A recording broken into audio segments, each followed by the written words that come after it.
ஒருவர் மரணமடைவதற்கு 40 நாட்களுக்கு முன்பு அவரது வாழ்க்கையில் ஒரு அதிசயம் நிகழும். ஒரு மனிதன் மரணமடைவதற்கு 40 நாட்களுக்கு முன்பு அவரது வாழ்க்கையில் என்ன நிகழ்கிறது? அதற்கு பிறகு மலக்குகளுக்கிடையே அவரை பற்றிய ஒரு பெரிய பேச்சு நடைபெறும். ஒரு மனிதன் மரணமடைவதற்கு 40 நாட்களுக்கு முன்பு அவரது வாழ்க்கையில் நடைபெறும் அந்த அதிசயமான விஷயம் என்ன? அதை இன்னைக்குள்ள இந்த ஒரு வீடியோவில் நான் பகிர்ந்து கொள்கிறேன். நாம் அனைவருமே மதரசாவில் படித்திருக்கிறோம். அல்லாஹுக்கு ஏராளமான மலக்குகள் இருக்கிறாங்க. அந்த மலக்குகள் எல்லாம் அல்லாஹு பலவிதமான பொறுப்புகளையும் பணிகளையும் ஒப்படைத்திருக்கிறான். அவற்றில் நமது ரூகை கைப்பற்றக்கூடிய பொறுப்பு வழங்கப்பட்ட மலக்கு அஸ்ராயில் அலைஹிஸ்ஸலாம் அவங்களுக்கு. அல்லாஹு தாலா மனிதர்களின் ரூஹை கைப்பற்றும் பணி உனக்குரியது என்று அஸ்ராயில் அலைஹிஸ்ஸலாம் அவர்களிடம் கூறிய போது அந்த மலக்கு ஒரு பதிலை கூறினார்கள். அதை கேட்டால் நாம் அனைவருமே ஆச்சரியப்படுவோம். அதற்கு அல்லாஹு தாலாவும் ஒரு பதிலை அளித்தான். அவர்களுக்கிடையே நடந்த அந்த உரையாடல் என்ன? இதை இப்போது நம்ம கேட்போம். நாம் அனைவருமே மரணிக்க வேண்டியவர்கள்தான். பிறந்த ஒவ்வொருவரும் மரணத்தை சுவைத்தே தீர வேண்டும். ஆனால் ஒரு மனிதன் எப்போது மரணிப்பான் என்பதை யாராலுமே சொல்ல முடியாது. ஒரு மனிதன் மரணமடைவதற்கு முன்பு அவனுடைய உடல்ல சுமார் 12 அடையாளங்கள் தோன்றும் அப்படின்னு கூறப்படுகிறது. அது என்னெல்லாம்? அவற்றை விரிவாக நம்ம கேட்போம். அதோடு ஒரு மனிதன் நல்ல மரணத்தை பெற வேண்டுமா, நல்ல நேரத்தில் நல்ல வார்த்தையை சொல்லிக்கொண்டு நல்ல இடத்தில் மரணிக்க வேண்டுமா, அதற்கு ஒரு காரியம் மட்டும் செய்தால் போதும். அது என்ன என்பதையும் இன்னைக்குள்ள வீடியோவில் நம்ம விரிவாக கற்றுக்கொள்வோம். அல்லாஹு தாலா நம் அனைவரையும் அருள் புரிவானாக. ஆமீன்.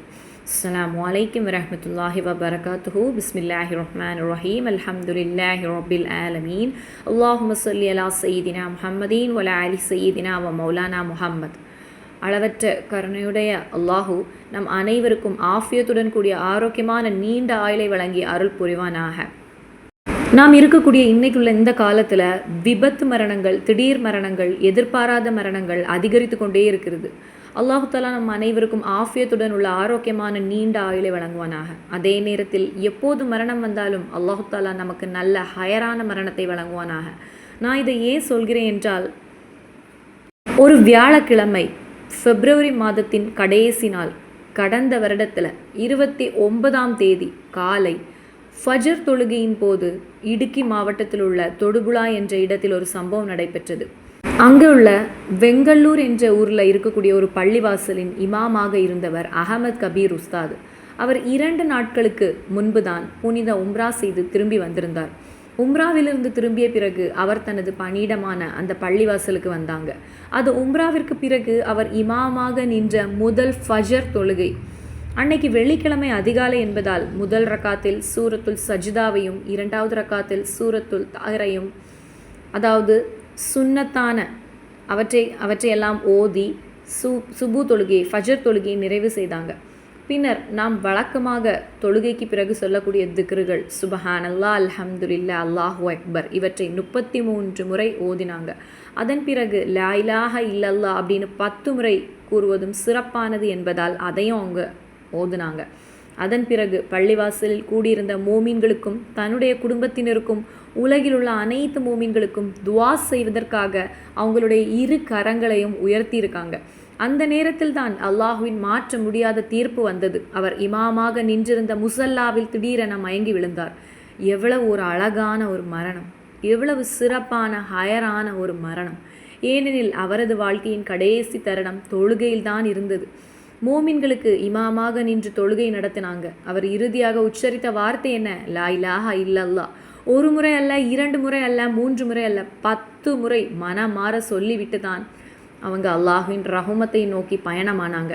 இது எவ்வளவு பெரிய ஒரு பாக்கியம்! நாமும் ஒரு நாள் மரணிக்க வேண்டியவர்கள்தான். ஆனால் நாம் எப்படி மரணிப்போம்? எந்த செயலை செய்து கொண்டிருக்கும் போது மரணிப்போம், எந்த வார்த்தையை சொல்லி கொண்டிருக்கும் போது மரணிப்போம், எந்த அமலை செய்து கொண்டிருக்கும் போது மரணிப்போம் என்பதை அல்லாஹ் மட்டுமே அறிவான். அதே போன்று ஒரு நல்ல மரணத்தை அல்லாஹு தாலா நமக்கும் வழங்கி அருள் புரிவானாக. ஆமீன். நாம் எப்போது மரணிப்போம்னு யாருக்குமே தெரியாது. ஆனால் மரணம் வரும் நேரத்தில் சுஜூதில் இருக்கும் நிலையிலோ, ஹஜ்ஜு செய்து கொண்டிருக்கும் நிலையிலோ, உம்ரா செய்து கொண்டிருக்கும் நிலையிலோ, நோன்பாளியாக இருக்கும் நிலையிலோ அல்லது வெள்ளிக்கிழமை இரவில் மரணமடைவதோ இவை அனைத்தும் நல்ல மரணங்களாகும். இப்படிப்பட்ட நல்ல மரணங்களை பார்க்கும்போது நாமும் ஆசைப்படுகிறோம், யா அல்லாஹ் எங்களுக்கும் இப்படிப்பட்ட ஒரு நல்ல நேரத்தில் நல்ல அமலுடன் நல்ல நிலையில் நீ மரணத்தை அருள்வாயாகன்னு துவா செய்கிறோம். அன்றைய பகல் முழுவதும் திக்ரும் சலவாத்தும் அதிகமாக ஓதி நோன்பாளியாக இருந்து அந்த இரவில் மரணமடைவது மிக பெரிய ஒரு ஹயராகும். அல்லாஹு தாலா நமக்கு எப்போது மரணத்தை விதித்திருக்கிறான் என்பது நமக்கு தெரியாது. ஆனால் மரணம் வரும்போது ஈமான் பாதுகாப்புடன் நல்ல முடிவோடு, அதாவது ஹுஸ்னுல் காத்திமா, மரணிக்கும் பாக்கியத்தை அல்லாஹு தாலா நமக்கு வழங்குவானாக. ஆமீன். நல்ல மரணம் கிடைக்க ஒரே ஒரு காரியம் செய்தால் போதும். அது என்ன என்பதை இன்ஷா அல்லாஹ் நான் பின்னர் கூறுகிறேன். ஆனால் அதற்கு முன் ஒரு முக்கியமான விஷயத்தை சொல்ல விரும்புகிறேன். ஒரு மனிதன் மரணமடைவதற்கு 40 நாட்களுக்கு முன்பு அவனுடைய வாழ்க்கையில் சில விசேஷமான நிகழ்வுகள் நடைபெறும். அவை என்ன என்பதை நம்ம பார்ப்போம். அதற்கு முன்பு மகத்தான மலக்கான அஸ்ராயில் அலைஹிஸ்ஸலாம் பற்றிய ஒரு சம்பவத்தை நம்ம நினைவு கூறுவோம். அல்லாஹு தாலா மலக்குகளை படைத்தான். பின்னர் ஒவ்வொரு மலக்குகளுக்கும் ஒவ்வொரு பொறுப்பை வழங்கினான். ஜிப்ரீல் அலைஹிஸ்ஸலாம் அவர்களுக்கு நபிமார்களிடம் வகியை கொண்டு சேர்க்கும் பொறுப்பை வழங்கினான். மீகாயில் அலைஹிஸ்ஸலாம் அவர்களுக்கு மழை, இடி, மின்னல், காற்று போன்ற இயற்கை நிகழ்வுகளின் பொறுப்பை வழங்கினான். இஸ்ராஃபில் அலைஹிஸ்ஸலாம் அவர்களுக்கு சூர் ஊதும் பொறுப்பை வழங்கினான். முன்கீர் மற்றும் நகீர் என்ற மலக்குகளுக்கு கபரில் மனிதர்களிடம் கேள்வி கேட்கக்கூடிய பொறுப்பை வழங்கினான். அதேபோல் ரஹீப் மற்றும் அதீத் என்ற 2 மலக்குகளை அல்லாஹு தாலா நம் தோள்களில் நியமித்திருக்கிறான். இதை நாம் மதரசாவில் படிச்சிருக்கிறோம், அப்படி தானே? நாம் எங்கு சென்றாலும் நம்முடன் இந்த 2 மலக்குகளும் இருக்கிறாங்க. அவர்கள் நம்முடைய நற்செயல்களையும் தீய செயல்களையும் பதிவு செய்தே கொண்டிருக்கிறாங்க. ஒரு நபர் மரணமடைந்த பிறகு ரகீப் மற்றும் அதீத் அந்த 2 மலக்குகளும் அவரை விட்டு வெளியேறுவார்கள்.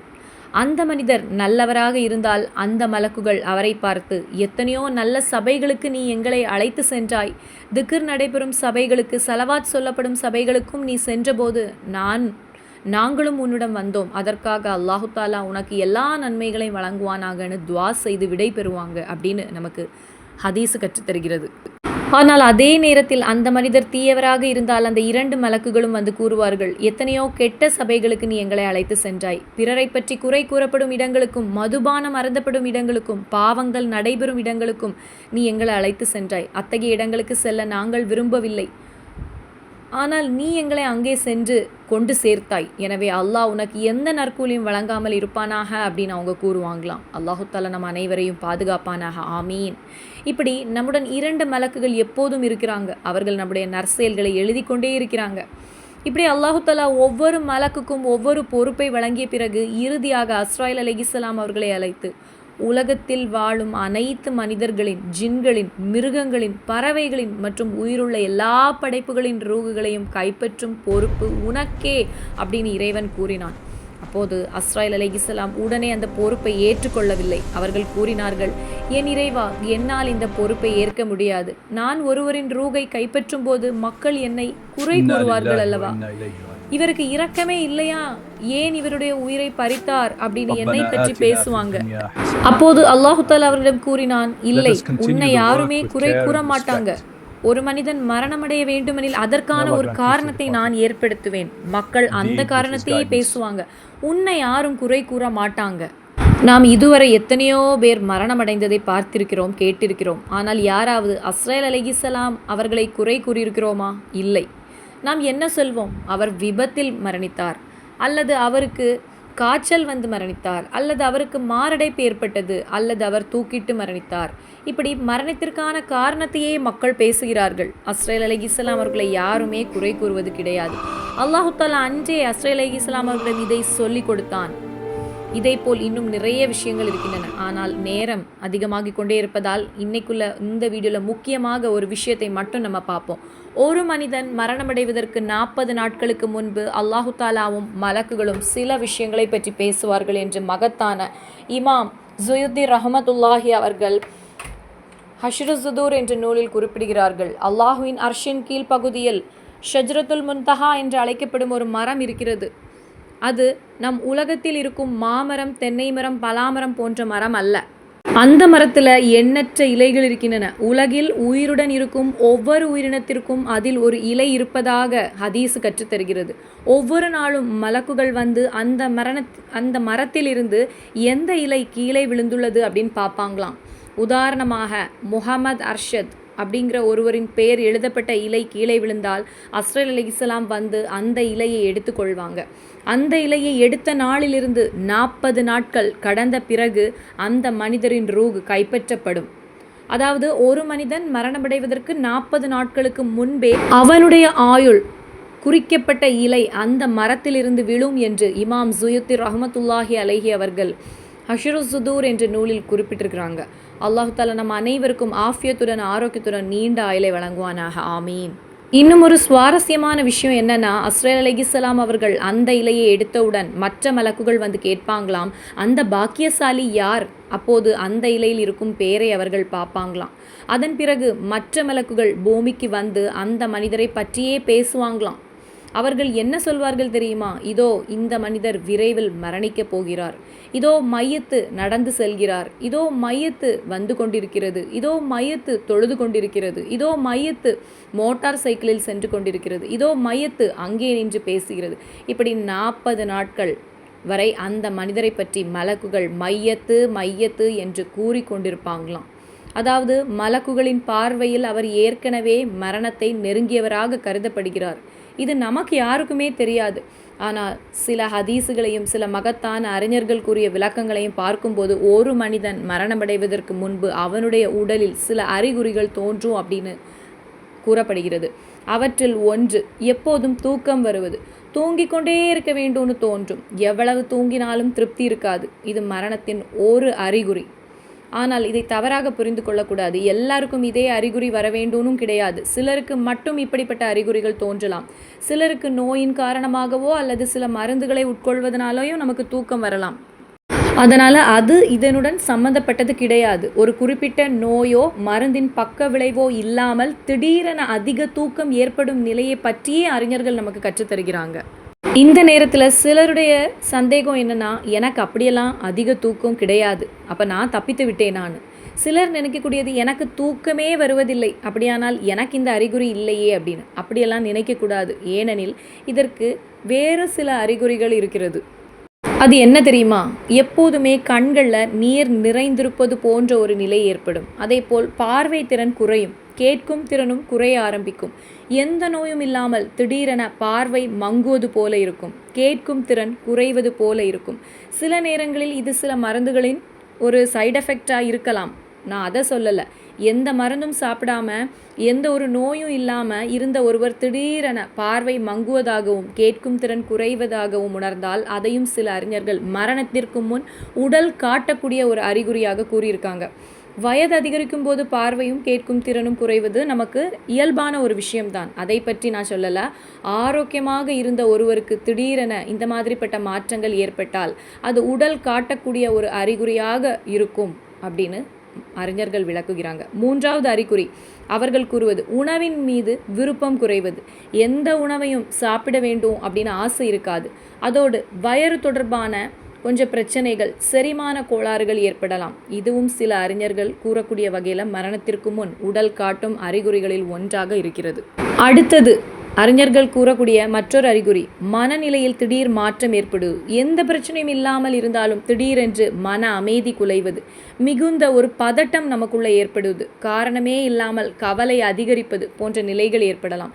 வியாபாரத்தில் எந்த பிரச்சனையும் இருக்காது, குடும்பத்தில் எந்த சிக்கலும் இருக்காது. ஆனால் திடீரென மனதில் ஒரு வகையான பதட்டம், ஒரு வகையான ஒரு கவலை, ஒரு அமைதியின்மை ஏற்படும். அதே போல் யாரும் இல்லாத நேரத்தில் தனியாக பேசிக்கொண்டே இருப்பாங்க. அப்படிப்பட்ட ஒரு நிலையும் அவங்களுக்கு ஏற்படலாம். யாரோ என்னுடன் இருக்கிறாங்க அப்படிங்கிற ஒரு உணர்வு வருமாம். அவர்கள் முன் யாரோ இருப்பது போல பேசுவாங்களாம். இப்படிப்பட்ட சில நிலைகளும் சிலருக்கு தோன்றக்கூடும். ஆனால் நான் மறுபடியும் கூறுகிறேன், இந்த அறிகுறிகள் எல்லாருக்கும் வர வேண்டுங்கிற அர்த்தம் கிடையாது. இவற்றை கண்டால்தான் ஒருவர் மரணிப்பார் அப்படியும் அர்த்தம் கிடையாது. சிலருக்கு இப்படிப்பட்ட அறிகுறிகள் தோன்றலாம், சிலருக்கு இதெல்லாம் வராமலும் இருக்கலாம். மற்றொரு விஷயம், ஏற்கனவே மரணமடைந்தவர்கள் கனவில் வந்து பேசுவது. அவர்கள் வா நாம் ஒரு இடத்திற்கு செல்வோம் அல்லது நாம் ஒரு பயணம் போகலாம் என்று அழைப்பது போன்ற கனவுகள் சிலருக்கு வரலாம். சில நேரங்களில் அவர்கள் நம்மையும் அழைத்து கொண்டு வெறிச்சோடிய இடத்திற்கு செல்லக்கூடிய கனவுகளும் வரலாம். கனவு விளக்க நூல்களில் இப்படிப்பட்ட கனவுகள் சில சமயங்களில் மரணத்தை நினைவூட்டும் அறிகுறிகளாக இருக்கிறது. ஆனால் இதுவும் எல்லாருக்கும் பொருந்தும் அப்படின்னும் சொல்ல முடியாது. எல்லாரும் இப்படிப்பட்ட கனவுகளை காண்பாங்க அப்படின்னும் சொல்ல முடியாது. இப்படிப்பட்ட கனவுகள் வந்தால் அது மரணத்தை நினைவூட்டும் ஒரு அறிகுறியாக கருதுகிறார்கள். 6வது, சில அறிஞர்கள் கூறுவது மரணத்திற்கு 1 வாரம் அல்லது 2 வாரங்களுக்கு முன்பு திடீரென்று ஒரு நாள் மூச்சு விட சிரமம் ஏற்படலாம். உடல் திடீரென்று குளிர்ந்து போனது போல உணரப்படும். கடுமையான மூச்சு திணறல் ஏற்படும். பின்னர் அது இயல்பு நிலைக்கு திரும்பிவிடும். சிலர் கேட்கலாம், இது கொலஸ்ட்ரால் அதிகரித்தாலும் வருமே. ஆம், கொலஸ்ட்ரால் இதய நோய் அல்லது வேறு மருத்துவ காரணங்களாலேயும் இப்படி வரலாம். நான் அதை சொல்லலை. எந்த நோயும் இல்லாமல் ஆரோக்கியமாக இருந்து ஒருவருக்கு திடீர்னு மூச்சு விட சிரமமாக இருக்கக்கூடிய நிலையை பற்றி நான் கூறுகிறேன். தூங்கி கொண்டிருக்கும் போது திடீரென்று எழுந்து உட்கார வேண்டிய நிலை வரும். மூச்சு வாங்க முடியாமல் சிரமப்படுவாங்க. உடல் குளிர்ந்தது போல இருக்கும். அப்போது மருத்துவமனைக்கு சென்றால் சுகர் அதிகமாகிவிட்டது, இரத்த அழுத்தம் அதிகமாகி இருக்கிறது அப்படின்னு டாக்டர்ஸ் சொல்லுவாங்க. ஆனால் சில அறிஞர்கள் கூறுவதுபடி மரணத்திற்கு 1 வாரம் அல்லது 2 வாரங்களுக்கு முன்பு இப்படிப்பட்ட ஒரு அறிகுறியும் சிலருக்கு தோன்றலாம். மற்றொரு அறிகுறி என்னவென்றால் மணத்தை உணர முடியாமல் போவது. கொரோனா காலத்தில் பலருக்கும் மணமும் சுவையும் தெரியாமல் போனது. அப்படிப்பட்டது இல்லை. எந்த நோயுமே இல்லாமல் திடீரென உணவை சாப்பிடும்போது ஏன் உணவுக்கு சுவையே தெரியலை அப்படின்னு தோன்றுமா? மணமும் தெரியாதான், சுவையும் தெரியாதான். பின்னர் சில நாட்களில் அது மீண்டும் சரியாகிவிடும். சில அறிஞர்கள் இதையும் மரணம் நெருங்குவதை நினைவூட்டும் ஒரு அறிகுறியாக நமக்கு குறிப்பிட்டிருக்காங்க. அடுத்தது கூறக்கூடிய மற்றொரு அறிகுறி கால்களில் சக்தி குறைந்து போவது. நடப்பதற்கே ரொம்ப சிரமமாக இருக்கும். நான் ஏற்கனவே கூறியது போல சிலருக்கு கால்களில் வீக்கம், வெரிகோஸ் வெயின் போன்ற நோய்கள் இருப்பதால் நடக்க முடியாமல் இருக்கலாம். நான் அதை பற்றி சொல்லலை. எந்த நோயுமே இல்லாமல் ஆரோக்கியமாக இருந்த ஒருவருக்கு திடீர்னு ஒரு நாள் கால்களில் பலவீனம் ஏற்பட்டு நடக்க முடியாத நிலை உருவானால் அதையும் சில அறிஞர்கள் ஒரு அறிகுறியாக குறிப்பிட்டிருக்காங்க. அதேபோல் மகத்தான ஷாஃபி ரஹமத்துல்லாஹி அலைஹி அவர்கள் கூறியுள்ள மற்றொரு அறிகுறி என்னவென்றால் மரணத்திற்கு முன்பு உடலின் தோலை இவ்வாறு பிடித்து இழுத்தால் அது வழக்கத்தை விட அதிகமாக நீண்டு வருவது போல நமக்கு நிலை ஏற்படலாம். அதேபோல் மூக்கின் அமைப்பிலும் சிறிய ஒரு மாற்றம் ஏற்படலாம். சிலருக்கு இயல்பாகவே மூக்கு கொஞ்சம் வளைந்திருக்கலாம். அதை பற்றி சொல்லலை. நேராக இருந்த மூக்கு திடீரென்று சற்று சாய்ந்தது போல் தோன்றினால் அதையும் ஒரு அறிகுறியாக கூறியிருக்காங்க. மேலும் 2 காதுகளுக்கு முன்பாக இருக்கும் சிறிய பகுதியின் அந்த ஆப்போசிட் சைடில் பள்ளம் விழுந்தது போல் தோன்றும். அப்படி ஒரு மாற்றம் ஏற்படலாம். இவை அனைத்தும் ஒரு மனிதன் மரணத்திற்கு முன்பு அவனுடைய உடலில் தோன்றக்கூடிய சில அறிகுறிகளாக நமக்கு அறிஞர்கள் கற்றுத்தருகிறாங்க. ஆனால் பெரும்பாலான மக்களுக்கு இவற்றை பற்றி தெரியாது. உதாரணமாக, ஒரு விபத்தில் ஒருவர் திடீரென்று மரணமடைந்தால் அவரிடம் இந்த அறிகுறிகளில் ஏதேனும் இருந்திருக்கலாம். ஆனால் அதை யாரும் கவனிச்சிருக்க மாட்டோம். அதை பற்றி நம்ம சிந்திப்பதும் கிடையாது.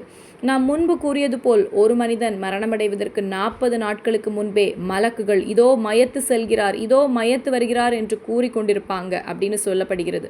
ஆனால் நமக்கு அதை பற்றி எதுவுமே தெரியாது. நாம் நாளை மரணமடைய போகிறோம் என்று நமக்கு தெரிந்தால் இன்று நாம் என்ன செய்வோம்? ஒரு கட்டுமான ஒப்பந்தத்தை ஏற்றுக்கொள்வோமா? இந்த வேலையை நான் செய்து தருகிறேன் அப்படின்னு சொல்லுவோமா? அல்லது வெளிநாடு செல்ல டிக்கெட் எடுத்து விசா வாங்குவதற்காக ஓடுவோமா? இல்லை. ஆனால் நமக்கு நாளை மரணம் வரப்போகிறது என்பது தெரியாது. அதனால தான் நம்ம எதிர்கால திட்டங்களை தொடர்ந்து செய்து கொண்டே இருக்கிறோம். ஆனால் அல்லாஹு தஆலா ஒரு மனிதனின் மரண நாளை நிர்ணயித்து விட்டால் அதற்கு முன்பாக இப்படிப்பட்ட சில அறிகுறிகளை அவனுடைய உடலில் காட்டுவான் என்று அறிஞர்கள் நமக்கு கூறியிருக்காங்க. இப்படிப்பட்ட அறிகுறிகள் இன்னும் பல உள்ளன.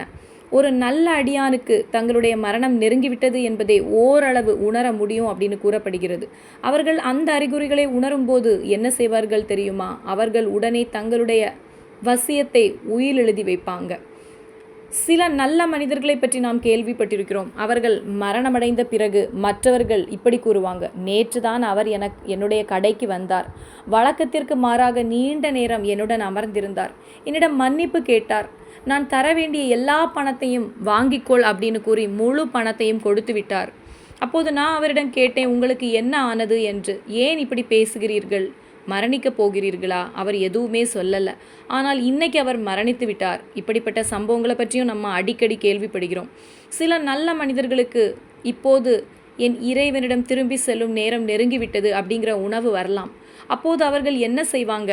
யாரிடமாவது கடன் இருந்தால் உடனே அதை அடைத்து விடுவாங்க. யாருடனாவது மனக்கசப்பு இருந்தால் நேரில் சென்று மன்னிப்பு கேட்டு சமாதானம் செய்து கொள்வாங்க. இப்படி சில நல்ல மனிதர்களுக்கு மரணம் நெருங்கும் அறிகுறிகளை உணரும் வாய்ப்பு கிடைக்கும் அப்படின்னு ஹதீஸ் நமக்கு கற்றுத்தருகிறது. அதனால் இன்னைக்குள்ள வீடியோவில் நாம் அறிந்து கொண்ட ஒரு முக்கியமான விஷயம் என்னென்னா, நமது மரணம் எப்போது வரும் என்பது நமக்கு தெரியாது. ஆனால் சில அறிஞர்கள் கூறுவதன்படி மரணத்திற்கு முன்பு மனிதனின் உடலில் சில அறிகுறிகள் தோன்றக்கூடும். அதே போலவே ஒரு மனிதன் மரணமடைவதற்கு 40 நாட்களுக்கு முன்பு என்ன நடக்கும் என்பதையும் நம்ம பார்த்தோம். அல்லாஹு தாலா மனிதர்களின் ரூஹை கைப்பற்றும் பொறுப்பை அஸ்ராயில் அலைஹிஸ்ஸலாம் அவர்களிடம் ஒப்படைத்த போது, என்னால் இந்த பொறுப்பை ஏற்க முடியாது, மக்கள் என்னை குறை கூறுவாங்க அப்படின்னு அந்த மலக்கு கூறினாங்க. அப்போது அல்லாஹு தாலா அளித்த பதிலையும் நம்ம கேட்டோம். இதை போன்ற இன்னும் பல விஷயங்கள் உள்ளன. இப்போது கடைசியாக ஒரு முக்கியமான விஷயத்தை நான் பகிர்ந்து கொள்கிறேன். நல்ல முடிவுடன் ஹுஸ்னுல் ஹாத்திமா அப்படிங்கிற ஒரு மரணத்தை நாம் சந்திக்க அல்லாஹுவின் ஹபீப் நபிகள் நாயகம் ஸல்லல்லாஹு அலைஹி வஸல்லம் அவங்க ஒரு முக்கியமான வழியை நமக்கு கற்றுத்தந்திருக்காங்க. அது என்னவென்றால், சதக்காவை நீங்கள் அதிகப்படுத்துங்கள். சதக்காவை அதிகப்படுத்த வேண்டும்னு நமது நபிகள் நாயகம் ஸல்லல்லாஹு அலைஹி வஸல்லம் அவர்களுடைய ஒரு அறிவுரையாகும். அது பணமாக இருக்கலாம், அல்லது உணவுப் பொருளாக இருக்கலாம், ஏழைகளுக்கு கொடுக்கப்படும் எந்த ஒரு உதவியாகவும் இருக்கலாம். அது முஸ்லீம்கோ முஸ்லீம் அல்லாதவருக்கோ என்று வேறுபாடு பார்க்காமல் சதக்காவை நாம் அதிகப்படுத்துவோம். நல்ல ஒரு முடிவு நமக்கு கிடைக்க, அதாவது நல்ல மரணம் கிடைக்க சதக்கா ஒரு காரணமாக அமையும் என்று நமது ரசூல் ஸல்லல்லாஹு அலைஹி வஸல்லம் அவங்க நமக்கு கற்றுத் தந்திருக்காங்க. இப்போது நாம் சஃபர் மாதத்தின் நாட்களில் இருக்கிறோம். இந்த நாட்களில் நம்மால் முடிந்த அளவுக்கு அதிகமாக சதக்கா செய்ய வேண்டும். இப்போது நம்முடைய மொபைலை திறந்தாலே எத்தனையோ நோயாளிகளை பற்றி உதவி வேண்டுகோள்கள் வந்து கொண்டிருக்கிறது. கிட்னி நோயால் அவதிப்படுகின்றாங்க, டயாலிசிஸ் செய்து கொண்டிருக்கக்கூடியவங்க, இப்படி பல உதவி தேவைப்படுகின்றவங்க இருந்து கொண்டே தான் இருக்கிறாங்க. அல்லது ஒரு சர்ஜரிக்காக காத்திருக்கக்கூடியவங்க, கேன்சரால் பாதிக்கப்பட்டவங்க, ஏழை குடும்பங்கள், ஆதரவற்ற குழந்தைகள் அப்படின்னு உதவி தேவைப்படும் ஏராளமான மக்களை நம்ம பார்க்கிறோம். அவர்களுக்கெல்லாம் நம்மால் இயன்ற அளவுக்கு உதவி செய்ய வேண்டும். சதக்கா என்பது பணம் கொடுப்பது மட்டும் இல்லை, பசிச்சிருக்கக்கூடியவங்களுக்கு உணவு கொடுப்பதும் சதக்கா தான், தாகமுள்ளவனுக்கு தண்ணீர் கொடுப்பதும் சதக்கா தான், ஒருவருடைய கஷ்டத்தை போக்குவதும் சதக்கா தான், ஒரு ஏழை மாணவனின் கல்விக்கு சிறிது உதவுவதும் சதக்கா தான். நம்மால் முடிந்த எந்த நன்மையும் அல்லாஹுவின் திருப்திக்காக செய்வதே சதக்காவாகும். அதனால் நாம் இருக்கக்கூடிய இந்த மாதத்தில், இந்த நேரத்தில் நம்முடைய சதக்காகளை நாம் அதிகப்படுத்துவோம். அல்லாஹு தாலா நம்ம அனைவருக்கும் ஆஃபியத்துடன் ஈமானுடன் நல்ல முடிவை, ஹுஸ்னுல் காத்திமா மரணத்தை, அந்த ஒரு மரணத்தை சுவைக்க நமக்கு பாக்கியத்தை வழங்குவானாக. அல்லாஹு தாலா நம் அனைவரையும் புனிதமான இறைவனுடைய சொர்க்கத்தில் ஒன்று சேர்ப்பானாக. ஆமீன். இன்னும் சந்திப்போம் இன்ஷா அல்லாஹ். அஸ்ஸலாமு அலைக்கும் வரஹ்மத்துல்லாஹி வபரகாத்துஹு.